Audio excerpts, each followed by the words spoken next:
bulbs. Tuyo sa proyekto ang dakong pagpakunhod sa konsumo sa kuryente sa mga kabus nga pamilya. Nagapatrol pagbalik PJ de la Peña.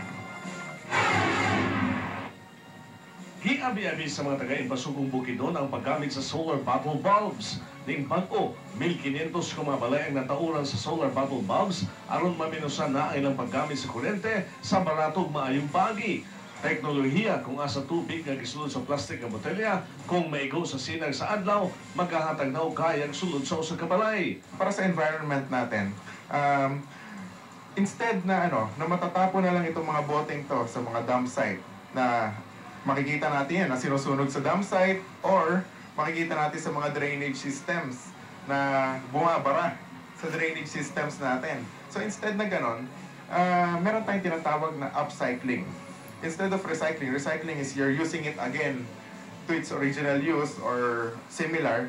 We are doing upcycling, which means we are turning it into a more na kapaki-pakinabang na bagay. Katulad ng ginagawa natin siyang solar bottle bulb. Katulad ngayon, may rotating brownouts na naman dito sa atin sa Mindanao, makakabawas siya sa konsumo ng load.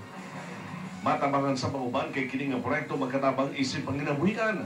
Dinhi sa Cagayan de Oro, mga lugar nga nabutangan na sa solar bottle bulbs ang Lapasan, Konsolasyon ug Bulwa. Nananawagan nga tayo sa lahat ng mga restaurants, sa mga eskwelahan, pati sa mga individuals na mga merong bahay na umiinom ng mga soft drinks, na yung mga PET bottles nila, i-drop nila dito sa Route 11, dito sa Kauswagan, para magawa nating solar bottle bulbs. Ang solar bottle bulbs magamit hantod 5 ka tuig o pwede pang ma-refill ang tubig aron subling magamit.